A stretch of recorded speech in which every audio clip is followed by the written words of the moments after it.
doon def cette déclaration. Je crois que la vidéo elle est là. Université xawoon nañ compliqué avant may am bourse. avant may am bourse kooku xawoon nañ compliqué. donc xam nga ñoo xamante ne ci mbéy lañ yaakaar amuñu leen loo xamante ne day génne xaalis pour ñu di la jox looy dundee sa argent de poche looy defee nii loo def c'était un peu compliqué.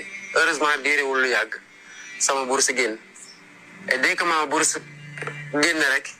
xam nga dañ lay njëkk a rappel ci la réglé quelques questions sommaires ay yére yu demee noonu ma pare fa nag commencé di jël ci sama bourse muy delluwaat village au contraire quoi donc ci laa commencé sentir aussi le poids des responsabilités moo tax sama grand frère Aziz ci moom laa topp mosul bëgg jàng football rek. ñoo ko déggandoo. Donc lii lim lay woon mooy président de la République son excellence monsieur le président de la République Bassirou Diomaye Faye. Dans cette vidéo mu ngi xamle. njëriñ ak importance su bourse d'études bi nga xamante ni moom bi mu ko jotee. permettre na ko. mu am lu mu mën a dundee. permettre na ko rafletul parce que ci la mën a jënd ay yére. permettre na ko. ces conditions d'études mën a améliorer wu. ba sax moom une vocation sociale mu am sax lu mu ci mën a yónnee dëkk ba. moom mi nga xam ni doomu baykat la. jóge njagañaaw. et je crois que bourse boobu dafa indi woon dafa doon lutter sax contre les inégalités sociales. parce que doomu baykat bi. doomu sàmmkat bi. celui qui vit dans le Sénégal des profondeurs. ñu mën a ko am luñ ko taxawoo. parce que loolu tax na tey moom mu mën a am les conditions. ba mën a poursuivre ses études. et loolu mu def moo tax moom il l'a rappelé. def na parcours bu brillant. bi muy def concours gagné na am na ñaari concours magistrature ak ENAM mu choisir moom. bu ENAM bi nekk inspecteur impôt domaine nekk cadre supérieur de l'administration sénégalaise. tey dem na ba nekk président de la République. kon amaana su jotul woon bourse boobu. kon tey. du egg fi. beneen bi il a été un produit de l'université Cheikh Anta Diop. xam na contraintes yi nga xamante ni moom la étudiant bi di dund au quotidien parce que il l'a vécu.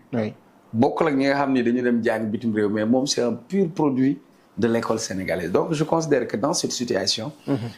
on lui rappelle juste que il a été un pensionnaire. de l'université Cheikh Anta Diop. mais aussi qu'il a la responsabilité. de permettre à tous ces jeunes étudiants de réaliser leur rêve. benn rêve la ñu am mooy nan la ñuy génnee ba mën a jëriñ seen réew ba mën a jëriñ seen askan ba mën a am lu ñu jëriñoo. donc monsieur le président de la République il faudra véritablement prendre vos responsabilités. mais pas seulement pour la bourse. mais ñu def ay réformes. universitaires. changer njàng mi ak njàngale mi ba mu méngoo ak jamono ba mu méngoo ak ñun li nga xamante ni moom la ñu soxla. donc pour man sa vidéo dafa war a nekk un message bu koy rappeler l'importance du capital humain parce que dans la vision Sénégal 2050 dañu wut 4 piliers fondamentaux et benn pilier bi on a parlé de capital humain nag mooy tey du ressource naturelle du or du diamant. mais ressource bi nga gën a am mooy l'être humain. qui doit être au centre des politiques publiques. Effectivement. Monsieur le Président. la bourse comme vous le savez. ce n'est pas une charge. mais c'est un investissement. donc lii lañ ci war a gën a góorgóorlu pour man lii fàttali ko la ñaax ko moom déjà fan la jógee ak fan la jaar ba egsi fii kon na permettre tey ñi nga xamante ni njabootam lañ ay raqam lañ ñu investir ci ñoom parce que en investissant ci ñoom. on investit sur l'avenir. grève daana am ci université bi daf daan jël temps dañ daan def grève 1 semaine 2 semaines 15 jours de grève mais ñu gis ni tey ak Ousmane Sonko intervention yi mu ci def yëpp à moins d'une semaine peut-être jot na ni régler na situation bi sa capacité bi nga xam ni Ousmane Sonko am na ko à chaque fois di décantiquer les situations naka nga jàngatee force boobu nga xam ne Ousmane Sonko am na ko. waaw mais non c'est-à-dire dafa am loo xam ni may yàlla parce que nit ku nekk di nga am lu ñu lay rusé. man ay temps ma bëriwoon histoire. mais kenn mënu ma savoir. mais su ma gëstoo dinaa am ku ma rus. waaw li tax nag ñu am luñ ko sédd. parce que leadership moo tax li may wax leadership transformationnel. parce que un leadership on peut l'utiliser. pour transformer, pour changer la donne, pour convaincre. Il a une capacité pour convaincre. Mais pour nga mën a am un bon leadership, il faut d'abord nga am cette capacité d'écoute. Capacité d'écoute boobu moo lay permettre nga mën a comprendre keneen ki lu muy dund, que tu te mettes à sa place. Am de l'empathie. Yërmande boobu nga am ko ba mën a xam nit ki fan la ko yëf yi toll. Et pour man loolu aussi am benn pragmatisme quoi, c'est-à-dire apporter des solutions par rapport à ces problématiques parce qu'ils sont appelés ici ñoom pour prendre en charge certaines choses. Et moi quand j'ai lancé l'appel, je savais que moom mënoon na nekk la solution parce que tout simplement jeunesse bi déggal nañ ko jox nañ ko nopp. Bële passé amoon na ay coow yu amoon Colobane, il a fallu que ba affaire bi nar a dégénérer, il a fallu que Ousmane Sonko wàcc sur le terrain. Ça a permis de tempérer les ardeurs. Donc tey au-delà de son rôle de premier ministre, tey leadership am boobu mu war na mën a nekk loo xamante ni ce sera un bon instrument pour instaurer surtout le dialogue.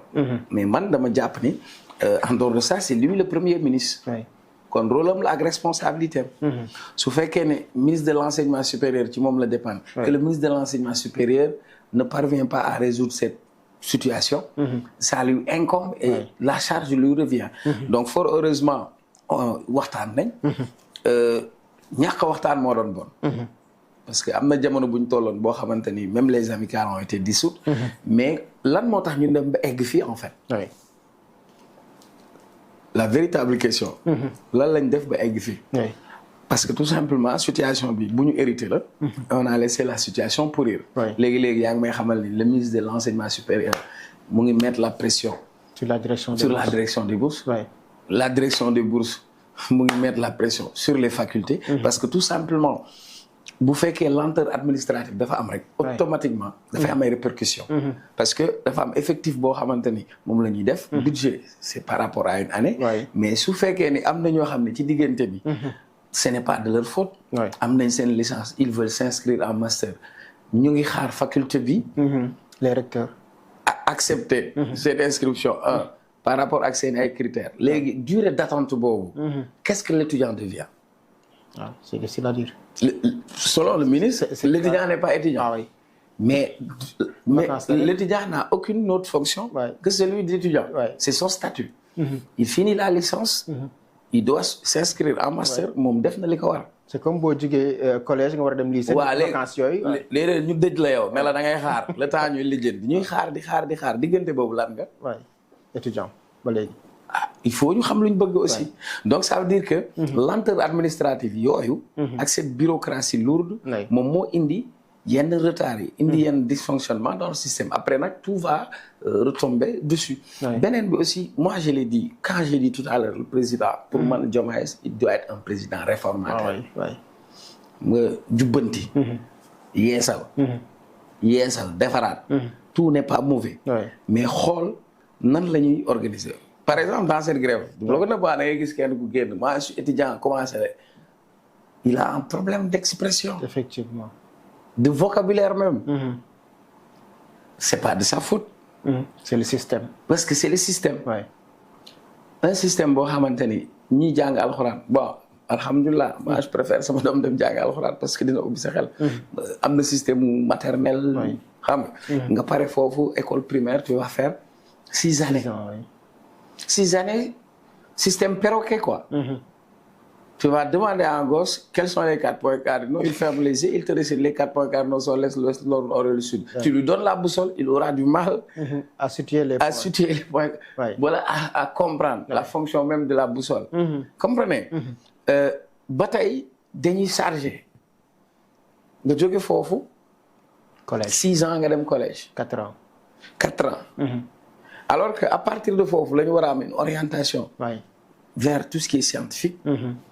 Mais tu finis, tu as déjà fait 10 ans, plus les 2, ça te fait 12 ans. Nga dem lycée, tu fais 3 ans. Ça te fait 15 ans. Université, le parcours, machin, master, 4 ans, 5 ans, ça te fait 20 ans grand. C'est-à-dire 20 ans. nga di ko jàng te wóorul yow boo génnee di nga ci génn. mais kañ ngay commencer liggéey yow balaa ngay commencer opérationnel. les stages 10 ans nga ciy def peut-être. retraite dugg na. kon est-ce que waruñu xoolaat suñu système. Réformer le système en profondeur. Parce qu'on continue à nous enseigner Baudelaire. Oui. L'école des femmes de Molière. Oui. Quel est l'impact? Toto taputata. Xam nga faculté des sciences, faculté des lettres, FASEG, fac médecine, mais tey war nañu gën a am yeneen orientation. wut yeneen UIT. gën a ko tey si tu veux faire une formation professionnelle, tu es obligé d'aller dans le privé. Parce que le privé offre plus de possibilités de filières. Alors que l'enseignement académique, elle est restée là. mënuñu nekk ci le monde est dynamique. Il faut qu'on bouge avec moi. Donc pour moi, il faut réformer tout le système. Il y a le professeur Hamidou Kane qui disait que les élèves font semblant d'apprendre, les enseignants font semblant d'enseigner et l'État fait semblant de financer. Donc dans tout cela, il faut remettre la connaissance, le savoir au cœur même de notre dispositif. Effectivement. Jërëjëf Cheikh Oumar Talla. Alors mais man je suis un éternel étudiant parce que mën naa ci wax parce que j'ai une grande proximité avec les étudiants. Les étudiants surtout du département de Pikine avec la fédération des élèves étudiants Pikine. Je joue la fonction de relais. De porteur de voix parce que récemment je suis allé à l'université Gaston Berger de Saint-Louis sur initiative avec le maire de la ville de Pikine Abdoulaye Timbo. Je me rappelle. ñu dem ma dox diggante ma étudiants ñu dem à Saint-Louis. fekk fa étudiant pikinois yi. toog déglu leen ñu wax ñu lan mooy seen problème. problème li ñu am c'est par rapport au logement. Ils ont demandé au maire ñun su nombre lii la lan nga mën def pour apporter un peu le soutien. Je suis en train de faire plaidoyer parce que pour moi, les collectivités aussi, ils ont un rôle à jouer pour accompagner ces étudiants. Comment faire pour que les étudiants qui sont à Ziguinchor, qui viennent de la ville de Pikine, comment on peut les soutenir, comment on peut les aider? Parce que en France, nous avons un système qui def alternance entre l'université et l'entreprise. Par exemple, il y a des entreprises comme la SAR. Ils sont en train de faire une révolution, SAR 2.0, au-delà de raffinage, on a le pétrole, etc. Mais nous, qui c'est une politique de ressources humaines, on a sur le temps de cadre. Mais il faut signer une convention, par exemple, pour dire que la SAR est de l'université. À partir du lycée, nous détectons les jeunes scientifiques qui ont SAR en charge. Nek sen sponsor, ils vont faire leurs études. Comme ça, si ils ont taf, SAR doit avoir un problème personnel, par exemple. Dans plusieurs domaines, on peut le faire. Maintenant, comment faire pour que, par exemple, nous menons, nous menons faire un épanouissement étudiant? Parce que pour nous dire aussi, il faut un xel budal. Pour nous dire, il faut un cadre bon à maintenir. Ça te permet l'acquisition des connaissances. Parce que nous, nous à l'université, on a déjà ce première année, tu te perds. Première année. Ah oui. Boo ñëw di réer parce que da ngaa ñëw ci beneen système bu bees. beneen façon jàngaleen bu bees entre les cours magistrales, travaux dirigés. Soo amul benn encadrement, amuloo benn mentorat, finalement tu peux te perdre. Il faut pas que l'université devienne l'usine des chômeurs affamés et désespérés, c'est-à-dire l'usine des chômeurs affamés et désespérés, mais ça doit être le centre même du savoir et de la connaissance. Et pour ça, on doit mettre au cœur de nos politiques publiques l'enseignement supérieur. D'accord, Cheikh Oumar. Jërëjëf Cheikh Oumar Talla. Alors démb ñu ngi ko doon waxtaanee man ak yow.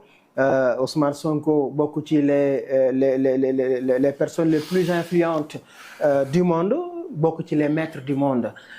Dimension Ousmane Sonko fi mu toll ci àdduna ba ñu dem di ko boole ci les personnes les plus influentes. tubaab moom bu ko neexee bind les maîtres du monde. Pour man maître du monde kenn rek la. muy laaw suñu borom. mais au-delà ci waaw xam nga wax ak dégg tubaab yi ñoom dañ ko waxee noonu. waaye man dama jàpp ni. maître àdduna ak àllaxira moom. yàlla suñu borom. loolu kon kenn nattable